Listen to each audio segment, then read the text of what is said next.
পাপ্পু ভাইয়ের হাত থেকে এবার কাসাইকে উদ্ধার করে পাপ্পু ভাইকে পুলিশে দিল ঝাঁপি। হ্যাঁ বন্ধুরা, এমনটা হতে চলেছে আজকের পর্বে। বিস্তারিত জানতে ভিডিওটিতে লাইক দিয়ে চ্যানেলটিকে সাবস্ক্রাইব করে পুরো ভিডিওটি তোমরা দেখতে থাকো। গল্পের শুরুতে আমরা দেখতে পারবো পুলিশের লোকরা পাপ্পু ভাইকে আগে থেকে খবরটা জানিয়ে, আর তখনই পাপ্পু ভাইরা কাসাইকে তাদের পুরনো গোডাউনে লুকিয়ে ফেলে। এইদিকে ঝাঁপিরা যখন সেখানে আসে, ঝাঁপিরা আন্দাজ করতে পারে যে কাসাই ওখানেই আছে। ঝাঁপি তখন বলতে লাগলো, আমার না প্রথমে সন্দেহ হয়েছে, কারণ আমি ওখানে একজোড়া শাঁকাপোলা দেখেছিলাম, আর ওই শাঁকাপোলা ও নন বাঙালি বাড়িতে কি করে আসবে, আমার তখনই সন্দেহ হয়েছিল। তখনই দীপ বলতে লাগলো, চলো চলো তাহলে আমরা গিয়ে আমাদের বোনকে উদ্ধার করে নিয়ে আসি। ঝাঁপি তখন বলতে লাগলো, তোমার কি মাথা খারাপ হয়েছে? এই মুহূর্তে আমাদের সেখানে কিছুতে যাওয়া যাবে না। এমনিতে বুঝতে পারছো যে পাপু ভাইয়ের হাত কত বড়, অনেক দূর পর্যন্ত লম্বা। তার উপরে আমরা এখন ওখানে গিয়ে যদি ঝামেলা চেষ্টা করি তাহলে কিন্তু আমরা কিছুতে কাসাইকে উদ্ধার করতে পারবো না।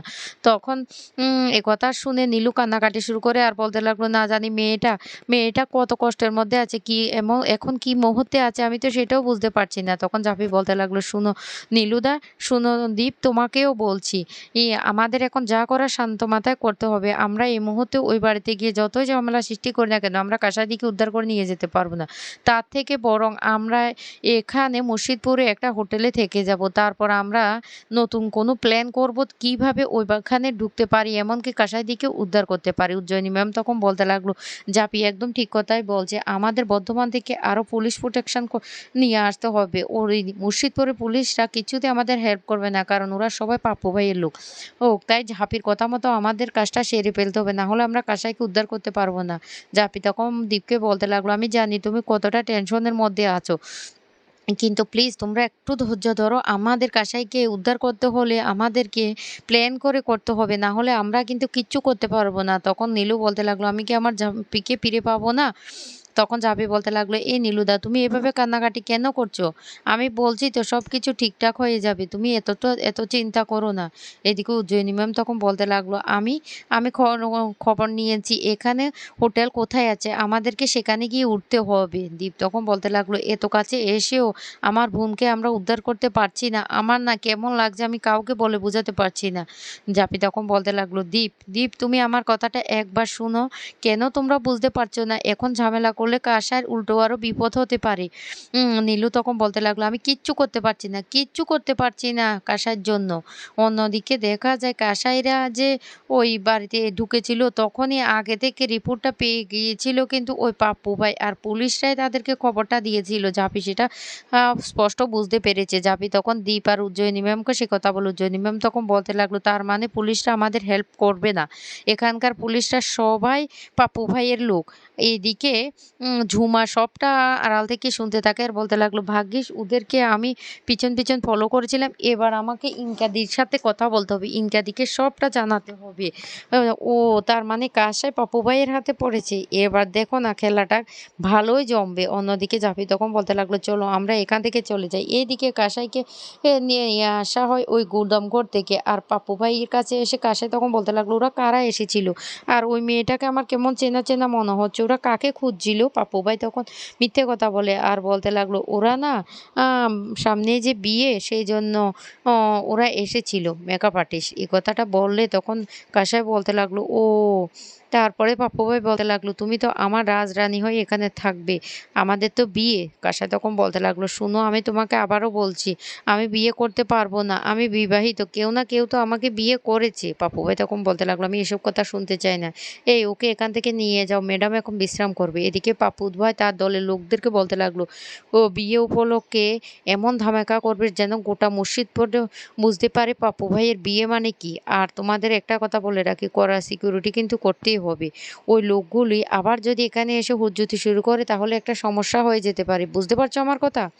তখন ওই লোকগুলি বলতে লাগলো, ও বস আপনি একদম চিন্তা করবেন না, আমরা এমন সিকিউরিটির ব্যবস্থা করব যে কিচ্ছুতেই ওরা এই বাড়িতে ঢুকতেই পারবে না, খুব ধুমধাম করে আপনার বিয়ের আয়োজন করব। পাপ্পু ভাইয়ের বিয়ে বলে তো কথা। পাপ্পু ভাই তখন বলতে লাগলো, হ্যাঁ তবে ওই ঝাঁপি নাকি মেয়েটা, ওই মেয়েটার চোখগুলো দেখে আমি বুঝতে পারছি ওই মেয়েটা কিন্তু ও কিছু একটা করার চেষ্টা করবে, এইভাবে হাত গুটিয়ে বসে থাকবে না। তাই তোমাদেরকেও আমি সাবধান করে দিচ্ছি যাতে কোনো সমস্যা না হয়, আমাদের বিয়েটা যেন খুব ভালোভাবে হয়, বুঝতে পারছো? সবাই কিন্তু কথাটা মাথায় ঢুকিয়ে নাও। এদিকে জাপিরা প্ল্যান করতে থাকে কি করবে। তখন উজ্জয়িনী ম্যাম তার বর্ধমানের পুলিশ টিমের সাথে কথা বলে। কিন্তু বর্ধমানের পুলিশ টিম বলতে লাগলো তারা কালকের মধ্যে নাকি আসতে পারবে না।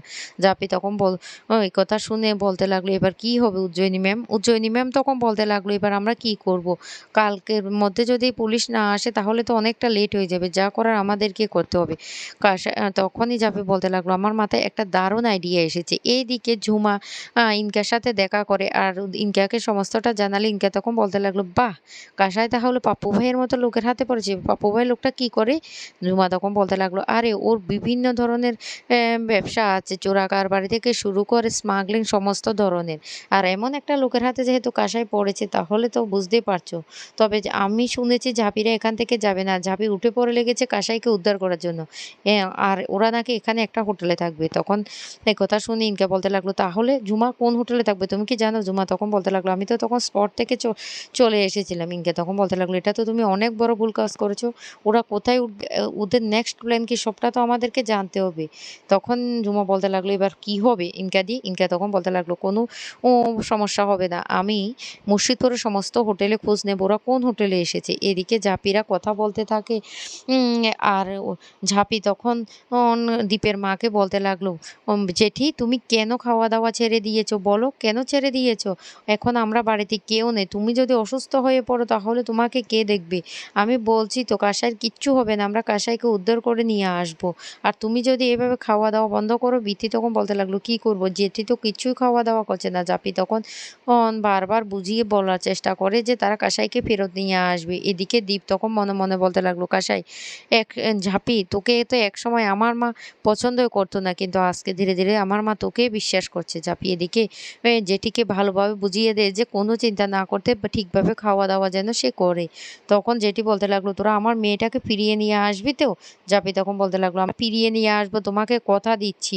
এই বলে ফোনটা যখন কাটে তখনই হঠাৎ করে ওদের হোটেলে দরজা নক করতে থাকে। দরজা খুললে দেখতে পায় পুলিশ। আর পুলিশরা তখন বলতে লাগলো, "আপনারা আপনারা এখনো এখান থেকে যাননি? আপনাদের না বলেছি বর্ধমান ছেড়ে চলে যেতে, মসজিদপুর ছেড়ে দিতে?" তখন জাফি বলতে লাগলো, "যতক্ষণ না পর্যন্ত আমরা আমাদের বোনের কোনো খোঁজ না পাই, আমরা এখান থেকে এক পাও নড়ব না।" তখন পুলিশ বলতে লাগলো, "শুনুন, আপনারা ভুল করছেন। ওই পুলিশ ইন্সপেক্টরই কিন্তু পাপ্পু ভাইকে খবরটা জানিয়ে দিয়েছে।" আর তখনই সেই মুহূর্তে পাপ্পু ভাইয়ের লোক এসে পুলিশকে চাকরি থেকে বরখাস্ত করে দেওয়ার হুমকি দিয়ে দেয়। আর তখন জাফি বলতে লাগলো, ওর হাত তো অনেক লম্বা।